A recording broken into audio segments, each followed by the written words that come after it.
Vamos, chicos, a la página 41 del libro de ciencias. Vamos a estudiar el día de hoy la fotosíntesis en plantas CAM. ¿Qué son plantas CAM y plantas C4? ¿A qué se refiere? ¿Y por qué hay C4? ¿Hay C1? ¿Hay C2? ¿Hay C3? ¿Hay C4? ¿Por qué la diferencia? El día de hoy vamos a hablar justamente de esto, ¿ya? De las plantas CAM. Normalmente, una planta está muy desarrollada para poder realizar fotosíntesis. Y esta fotosíntesis se lleva a cabo o en la hoja, que es lo normal, o en el tallo. ¿Sí?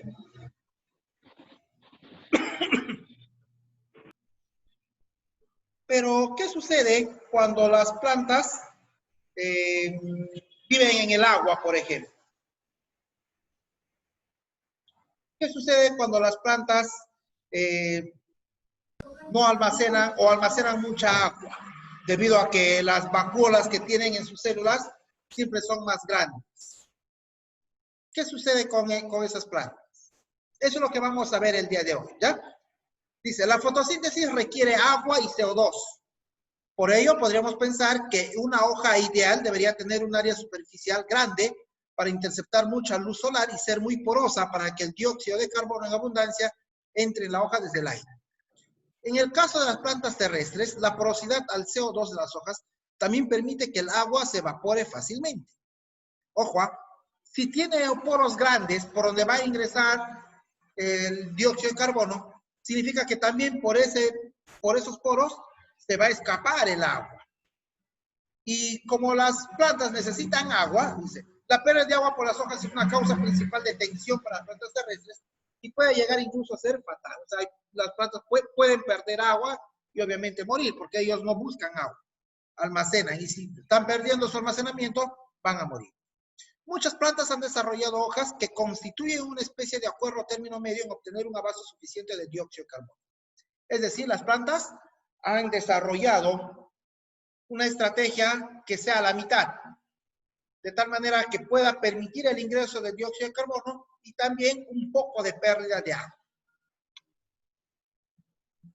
De acuerdo a la presencia o ausencia de dióxido o de agua, la fotosíntesis puede ser anoxigénica o también oxigénica. ¿Qué significa anoxigénica? El prefijo a significa sin, oxigénica, oxígeno, o sea, sin oxígeno. Es decir, en este tipo de fotosíntesis, las plantas no van a liberar oxígeno. ¿Por qué? Porque no interviene el agua como fuente de hidrógeno, sino el ácido sulfídrico. Por lo tanto, ¿qué es lo que se va a liberar? Se va a liberar hasta azufre. ¿Ya? ¿Quiénes la realizan? Las realizan las sulfobacterias, son bacterias que respiran azufre, y las púrpuras verdes, que son una especie de alga. La fotosíntesis oxigénica, obviamente, es aquella que se da en presencia de oxígeno, y las van a realizar las algas y las plantas. Esta fotosíntesis puede ser C3, C4 o plantas CAM. ¿Qué significa C3? Que requiere de 3 carbonos. C4 de 4 carbonos. Y plantas CAM porque realizan todo el complejo del ciclo de Krebs. Vamos con la fotosíntesis C3. Una enzima llamada rubisco juega un papel clave de la fotosíntesis. Esta enzima convierte el dióxido de carbono en un azúcar de 5 carbonos. Comenzando el primer paso en el ciclo y ya listo. Lo que queremos saber de la fotosíntesis C3, que es una enzima, ojo, que es una enzima la que va a llevar a cabo la fotosíntesis. ¿Está bien?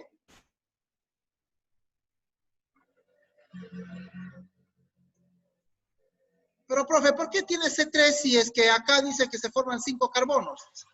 Una vez que se han formado 5 carbonos, comienza el primer paso en el ciclo de Kelvin, que convierte el dióxido de carbono en azúcar. Estas moléculas de 6 átomos de carbono casi inmediatamente se rompen en moléculas de 3 carbonos, de ahí el nombre C3. ¿Ven? Les había dicho. El C3, ¿por qué? Porque va a formar 3 átomos de carbono. Bla, bla, bla, bla, bla, bla. Ejemplo de plantas C3.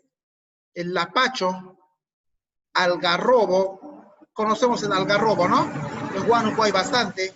El palo borracho, el eucalipto, el pino, la jacaranda, la cebada, papa, diente de león, etc. Fotosíntesis C4. ¿Qué va a requerir ese 4? 4 átomos de carbono. Dice, cuando la fijación del dióxido de carbono atmosférico es realizado por el fosfoenol piruvato. Este señor, el fosfoenol piruvato, ya tiene 3 carbonos. Y como va a capturar uno más del dióxido de carbono, va a formar uno de 4 carbonos. Por lo tanto, se le llama C4. Bla, bla, bla. Todo lo que ocurra, yo quiero saber los ejemplos.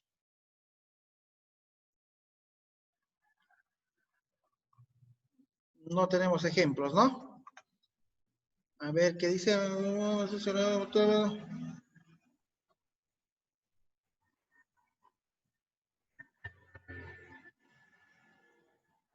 Ya, me van a averiguar ejemplos ustedes de la fotosíntesis C4, ¿sí? De tarea. No tenemos, así que esto quiero ejemplos, ¿ya? Ejemplos de la fotosíntesis en C4. Luego viene fotosíntesis en CAM. Clausuláceas, ácido metabolismo. Ese es el símbolo, el acrónimo de CAM, ¿ya? Metabolismo de ácido de clausuláceas. Dice, son plantas adaptadas para la vida en climas secos, puesto que la incorporación de dióxido solo ocurre en la noche.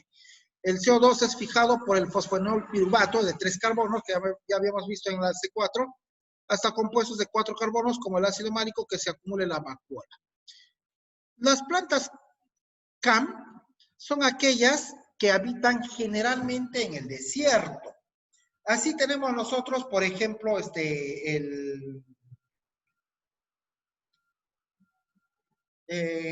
¿cómo se llama? Cactus, el cactus. Los nopales. El cactus, el Nopal, profe. nogal. Nopal se llama. Opal, ya, opal. No hay otro que me estoy acordando.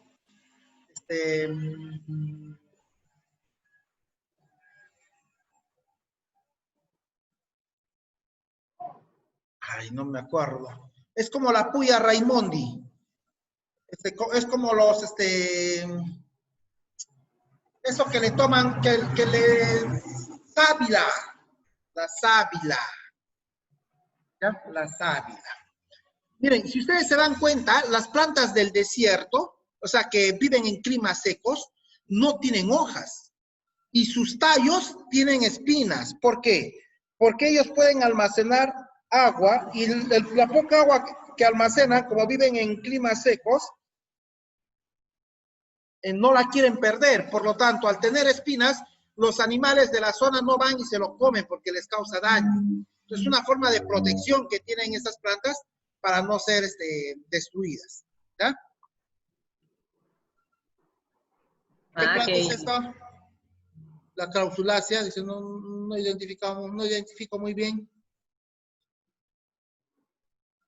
Ejemplos de plantas CAM, ahí está, aquí está pues la sábila. La piña, ahí está, por ejemplo, la piña. ¿Han visto ustedes cómo es el tallo de la piña? Bien espinoso, ¿no?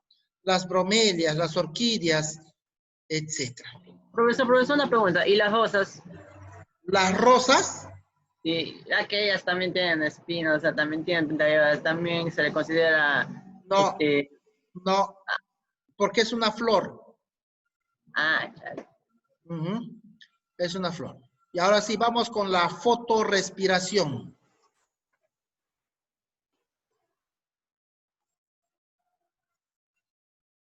Esta fotorrespiración se va a llevar a cabo exclusivamente en el mitocondrias, que es el organelo en donde se lleva a cabo la respiración celular. La respiración celular puede ser de dos tipos, la aeróbica o la anaeróbica. ¿Qué significa la aeróbica? La aeróbica es aquella que se va a llevar a cabo cuando el último aceptor de electrones es el oxígeno.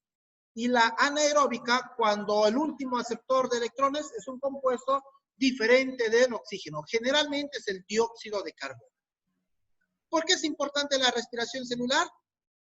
Porque es la fuente del dióxido natural, permite la transformación de la energía química en energía mecánica. ¿Ya? Esta es la fotorrespiración, todo lo que ocurre en las reacciones químicas.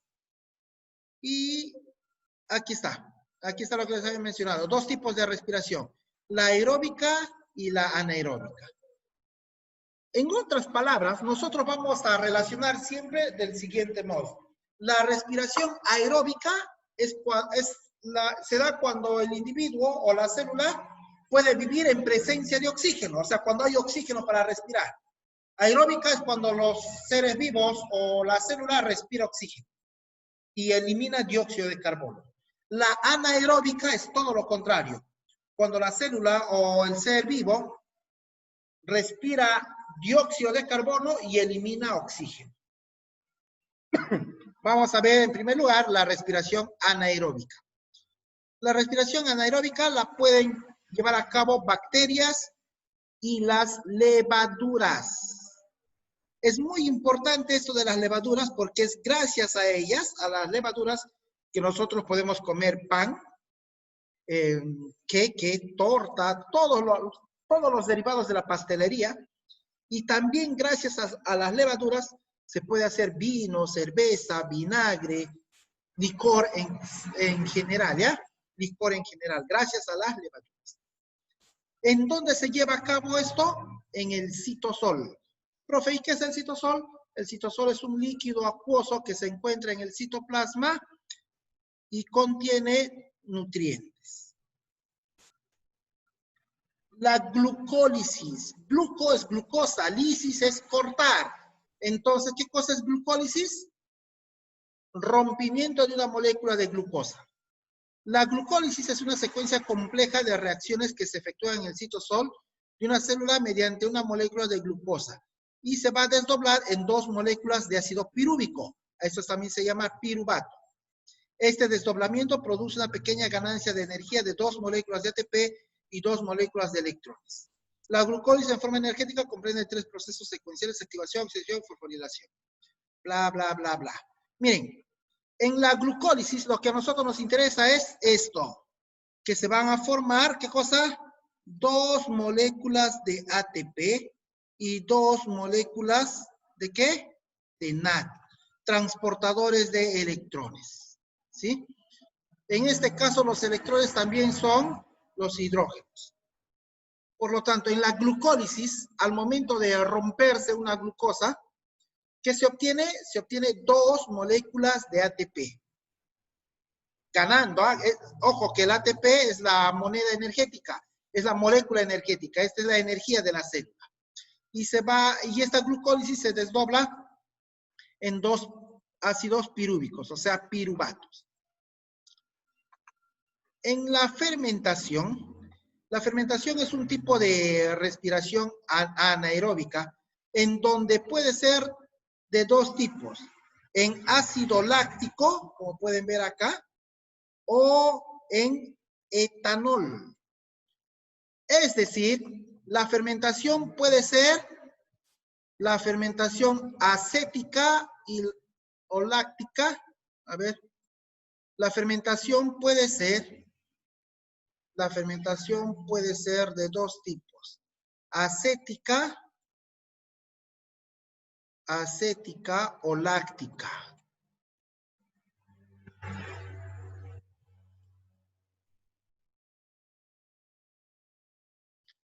¿Cuál es la diferencia? En el caso de una fermentación acética me va a dar como resultado final ácido acético. Ácido acético. Que es una forma de obtener alcohol. Y en la fermentación láctica me da ácido láctico. Y de este ácido láctico nosotros obtenemos, ¿qué cosa? Yogur, que es muy conocido por ustedes, ¿ya? ¿Está bien? No se olviden, ¿ah? Existen dos tipos de fermentación, la acética y la láctica. La acética me va a dar como resultado final alcohol, a esto también se le llama fermentación alcohólica. Y la láctica me va a dar como resultado final ácido láctico, que se utiliza bastante en el yogur. ¿Está bien? Entonces dice acá, la parte bibliográfica, todo esto es solamente bioquímica. Aquí está. Hay dos tipos principales de fermentación. Una convierte el piruvato en ácido láctico. O sea, de aquí el piruvato que se obtuvo en la glucólisis lo va a llevar a ácido láctico o lactato, que es la fermentación láctica. Y la otra en dióxido de carbono y etanol, que es la fermentación alcohólica. ¿Está bien?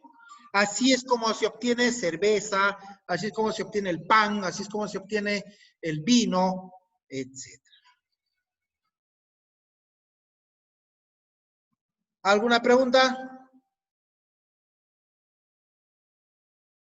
Chicos. Todo ok. Listo, perfecto entonces. Hasta Todo aquí, ok, profe, se hasta entiende. aquí la clase del día de hoy. Vamos a...